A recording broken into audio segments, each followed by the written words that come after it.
And the reason we develop robots are mainly that we face some societal challenges. And at the moment, per elderly, so per person above 65 years old, there are 4 persons between 18 and 65 years old. In 2040, this will be reduced to only 2 persons, so that means we need to work longer and we have less persons to take care of more elderly. Except I think if we start to use robots, and in fact our society has continuously evolved. 200 years ago we almost all worked on the field, now this is only a few percent. Then we went to industry, and now we're mostly working in services. So I think also those services need to be more and more automated by robots in order to solve those societal challenges.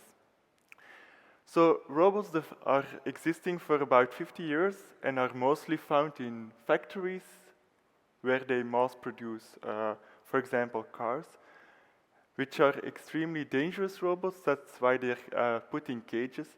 And the trend is now that more and more robots will collaborate with humans in a number of applications like entertainment, healthcare, household, like there are already 10 million of those vacuum cleaning robots sold, and even maybe more advanced ones.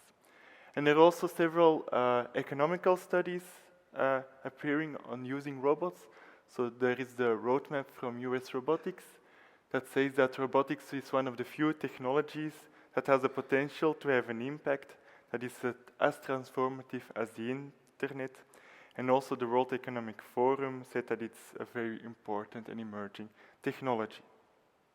And in fact, I think robotics combined with cloud computing, the reason is that robotics need a lot of processing power to do the vision analysis, the audio analysis, which is too difficult to only do it on the platform, on the robot. So cloud computing, Internet of Things, so that the robots can share information with smart houses and offices, and of course artificial intelligence will be an extremely powerful combination. And McKinsey made a report on disruptive technologies. So they investigated 200 technologies, and they came up with a list of 12 technologies that they found disruptive, that they will think that will transform life, business, and the global economy. And they found that robotics, and they split it with autonomous cars, as in 2025, so it's only 10 years from now, will have an impact between 1.7 and 4.5 trillion dollars. So to have an idea, the current PC market is 1.1 trillion dollars. So I think it's very important for Europe that we don't miss those new companies that produce these robots, because like ICT, I think the main players are or in Asia or in United States. So I think we're now on this S-curve of technology where you have the R&D phase, then you have the ascent phase, then you have maternity, and then sometimes and often you have the decline phase. So I think at the moment we're here, so that means huge opportunities for research, but also for innovation and new companies. And I think we need to exploit this.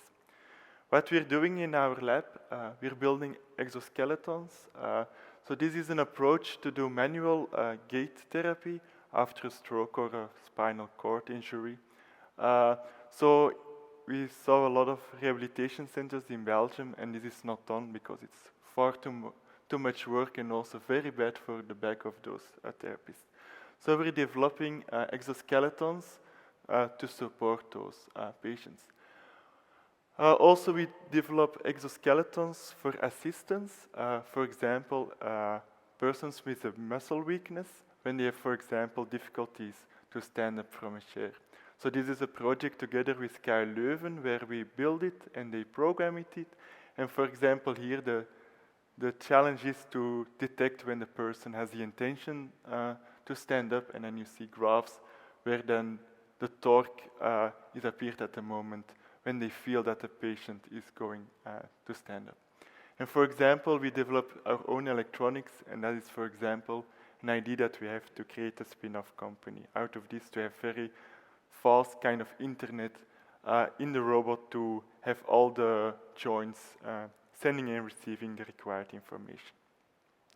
We're also developing prosthesis. So walking with a classical prosthesis is like walking with closed ski booth. It goes slower, it requires more energy, you have an asymmetric gait, and often then those persons have back problems and so on.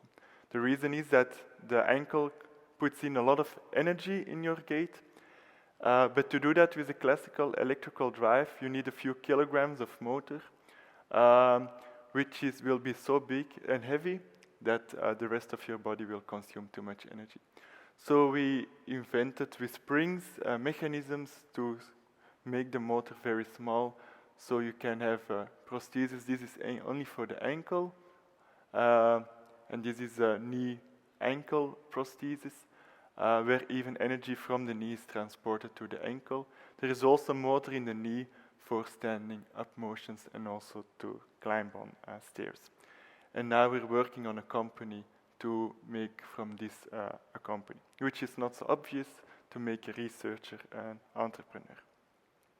We're also, this is all examples of physical human-robot interaction. We're also doing social human-robot interaction, where we work with, for example, with children with autism, because they have difficulties in social interaction and often have a restricted number of interests, but often technology is still one of their interests. And when we smile and communicate, we have a lot of gestures and emotions, which is an overload of information. While those robots are very repeatable, we can control them and also easier to recognize.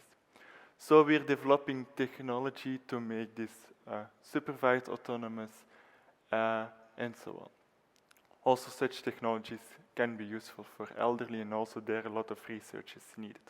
So we do human-robot interaction, so we need a lot of engineering skills, like we have electronics persons in programming, in mechanical engineering, but also we want to study it for a lot from the human side, and at the early design phase we involve the end users in it. So we're working in this case, for example, with psychologists who do the studies and tell us how to program the robots, even philosophers to see the ethical constraints that we need to follow, also physiotherapists for the prosthesis and so on. So we had a lot of collaboration with also human sciences, and that's why we founded a few weeks ago the Robotics Research Center at the university, where we have a lot of physiology, user studies, elderly care, artificial intelligence, so both engineers and so on. So our robotics research group is about 35 researchers, so with this group we have about 100 researchers. So the idea is to have one portal in order to reply to questions from industry and society. One of the challenges of hardware is that it's quite hard. Software has the advantage that it can easily access global markets, for example, over the App Store. So you don't need a vast distribution network, you don't need a supply chain and low overhead and then maybe high margins. While for hardware you need big teams to produce it, to design it, and so on. But on the other hand, hardware, it needs intense passion in people. So we see that hardware is becoming more and more popular, and it's sometimes called the new software, and big tech giants are spending billions to make sure that they don't miss this shift. If you can even make from a thermostat an interesting device, then it's very nice what you can do. So also smartwatches, Oculus Rift, GoPro. I'm building a new house, so I want that I can see who is ringing my doorbell on my app, so I'm interested in also doing this kind of devices. Also in robotics, big companies are spending money. For example, Google bought 2 years ago 8 very famous robotics companies. For example, the Big Dog, maybe you heard about this robot, and the Atlas robot from Boston Dynamics. Gravity was made by combining a lot of robots, so that company is also bought by Google. social robots, mecha robots, shaft robots, which also wanted to enter the very big contest where you will see later a video of. So they're all bought by Google, so now we're very eager to see what Google will do in robotics. But in fact, many more big companies are also going in robotics.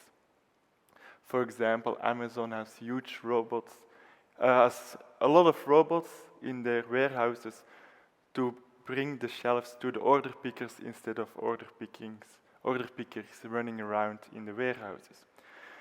But some robots were also very successful by crowdfunding.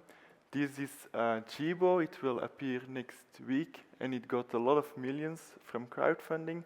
And it's a kind of wiggling iPhone, iPad, so a screen which can be a friend for children. It can be a household help, can make pictures for communication, for interaction, and so on.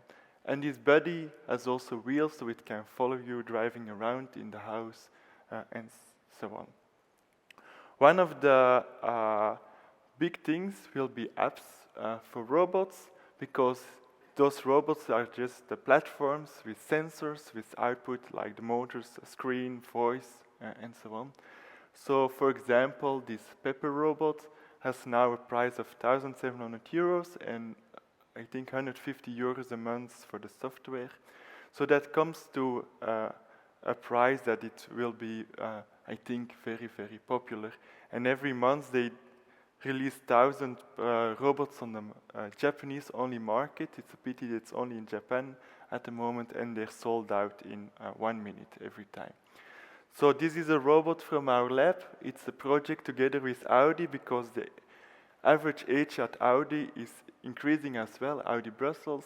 So they want that their workers are helped by robots and not replaced by robots. And then you need very safe robots to interact with. So this is a very safe robot for some reasons, but also that you don't need specialized persons to learn the robot a new behavior, because now you need to code a long time. So here you saw that the person was teaching the robot by demonstration a new task, and the robot learns that he needs to pick up those plates and place it here. So I think that robots will be also the next big app platform, and that there you can create a lot of businesses around. I said that hardware is hard, but on the other hand, it has never been so easy. We have a fab lab in Brussels with 3D printers. We heard about Materialize. Also laser cutters, and it's open for everyone. So everyone can go there, and we learn you how to use the machines, and you can use the machines yourself. So it's different with some other fab labs where you need to give your files to the technician, and the technician will make it. We take the risk that you can damage the machine, but for us it's cheaper that you do it yourself, and we find it more important that you learn to use those machines yourself. And then we have a lot of microcontrollers which also become open source, like the Arduino, the Raspberry Pi, and many other very nice, very cheap microcontrollers. So for example, this is a Jenga robot that the students had to make, so to play Jenga. And this is, for example, an example where a psychologist is the rubber hand experiment, and I have not enough time to explain it. It's about body ownership, but the rubber hand cannot move. So we made a glove with sensors, and then we can translate the motions to a robotic hand. And then the psychologist, for them, opens a lot of new possibilities to study body ownership. Because you can introduce delays, you can move another finger, and so on.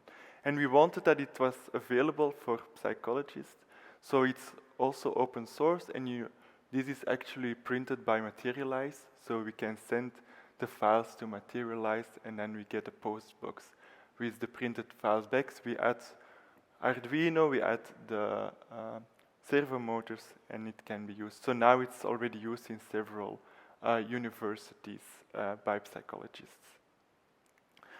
This is another project. This is, for example, a do-it-yourself robot, a social robot.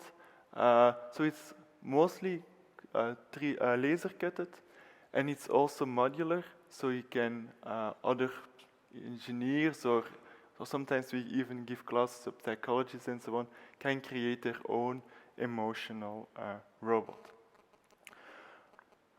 Many think that robots can easily replace all labor, but in fact, the dexterity and the creativity of a human is far from reached by robots, and it's in fact a paradox that tasks easily done by humans, like walking, opening a door, closing a valve, are extremely difficult by robots. And things that are extremely difficult for humans, like playing chess, doing math, and other engineering tasks, including maybe driving, are in fact rather easy for robots. And this is, for example, was a huge contest a few months ago. It was a multi-million dollar contest. The winner could win $2 million, and it was kind of rescue robots. So there was based on the Fukushima disaster, where a robot had to solve things in a disaster, like opening, closing valves, opening a door, and so on. They were teleoperated. So here you see what operators were seeing. So they were looking through the eyes and so through the sensors of the robot, and you see that it's very funny, maybe not so funny as an engineer. We're working for years on this project, but this is top engineering. So that's why I strongly believe in human-robot interaction, because robots have some advantages, humans have many advantages, and I think the combination of the two teams I think is for often the best approach. So there is even a joke now in robotics. If you think that robots will overrule you, just close your door and it's solved. But that also means that robots can take care of, can use crowdsourcing. And this is, for example, was a project where people were helping robots helping people. So, for example, if the robot had to use, for example, for the coffee can and that little tap, but he also, a human once learned him to use the water tap instead of the coffee machine, that he can transfer that knowledge. And that the humans, for example, like the Amazon Mechanical Turk, or by other crowdsourcing platforms, that you can tap in, that the robot has a question and say, okay, now I need help. Human, help me, and that he learns to use it, for example, to turn on the light. He can also do it for the oscilloscope to turn on up, that he can use this information. So as a conclusion, I think robots are about to enter our daily life, because I think we are facing a number of societal challenges, and on the other hand, we have new economic markets waiting for robots.